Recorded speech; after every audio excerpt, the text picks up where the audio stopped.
without a need, don't proceed. Never tell a farmer something that you could have asked them.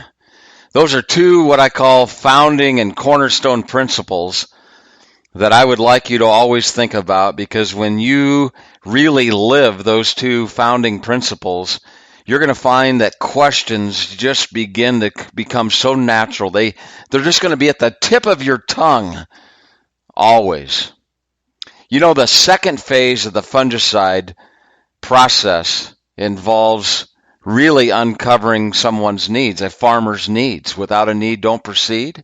Never tell a farmer something you could have asked them, which means we got to be really good at asking questions. And those questions, we're going to use our SPIN process, situational, those S questions, those problem questions, those I or implication questions, and then finally those needs payoff questions. Don't forget that taking notes during the process is so important, and those symbols that we utilize in our notes and we utilize in our pre-call planning become so important.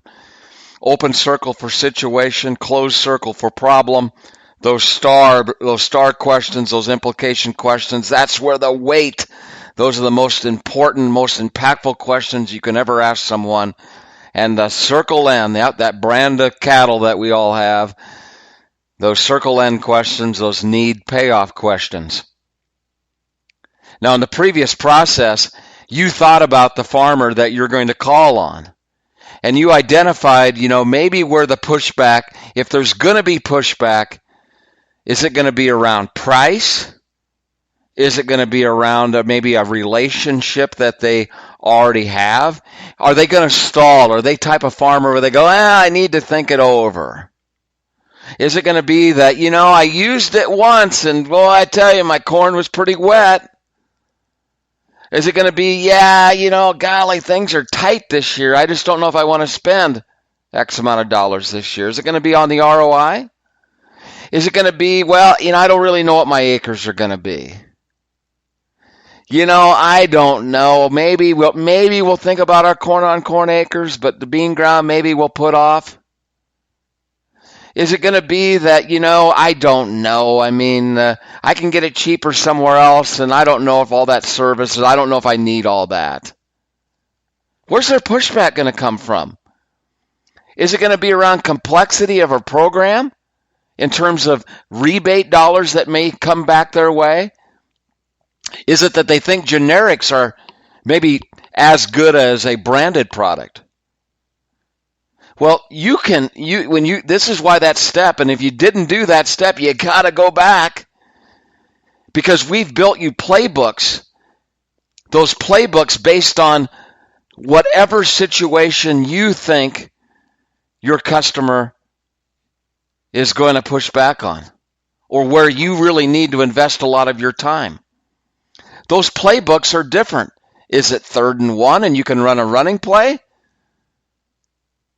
Or is it 3rd and long? And a running play using the fullback isn't going to help us pick up the first down. We need to go to our wide receiver. The questions that you're going to need to ask are going to be based on the play that you believe you need to run. So what I would encourage you to do is that you've printed off your playbook. And now you're practicing your questions.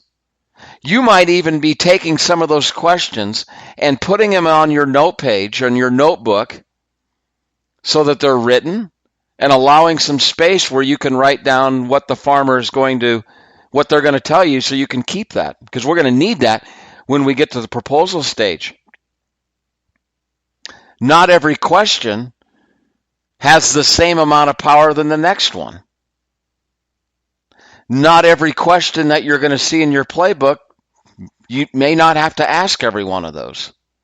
There may need to be some questions asked that really begin to uncover what the situation and problem has, because if we don't identify the problem, we know that if we haven't identified the problem, we're going to get a lot more stalls. We're going to get a lot more pushback when it comes to our price.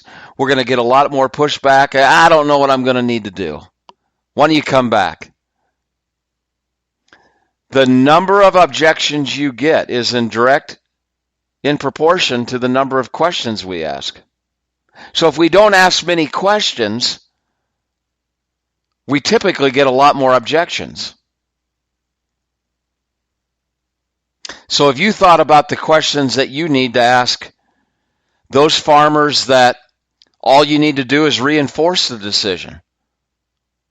And those questions are, God, remind me of the results we had last year when we pulled the trigger and we used the program that we recommended.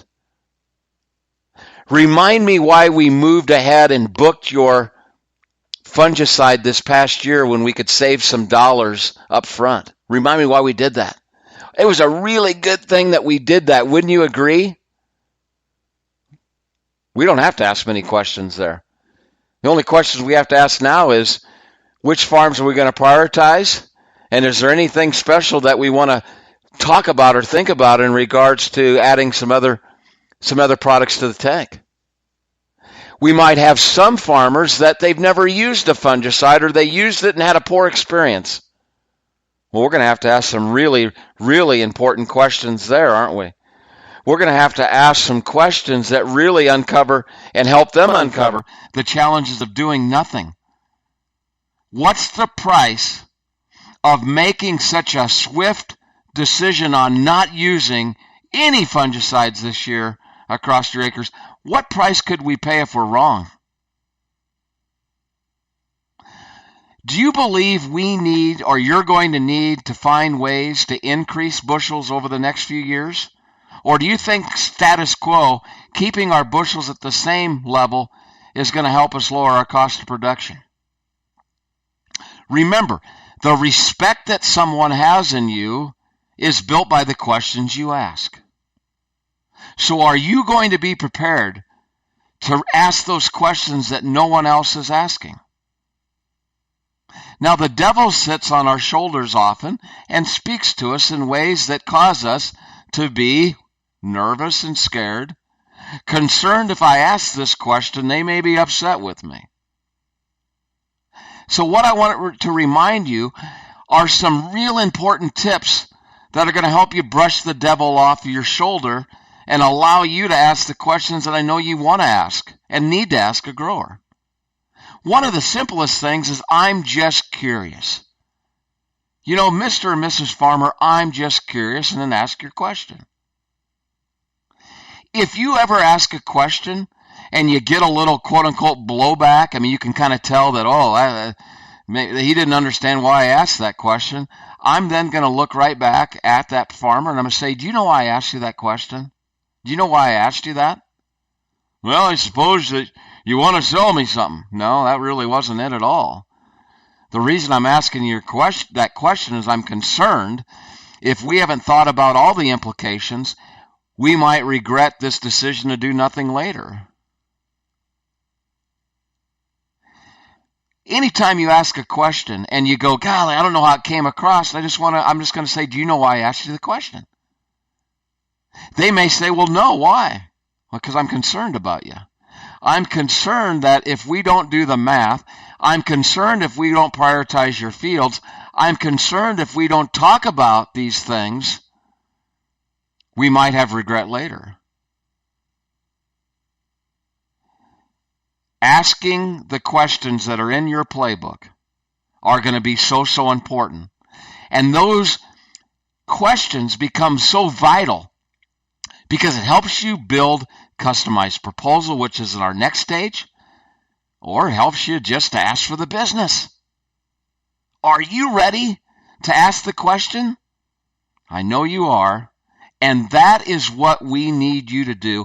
That is what is going to help you help your farmer win in the field this year. Go out, ask questions, uncover needs, and get to the next step.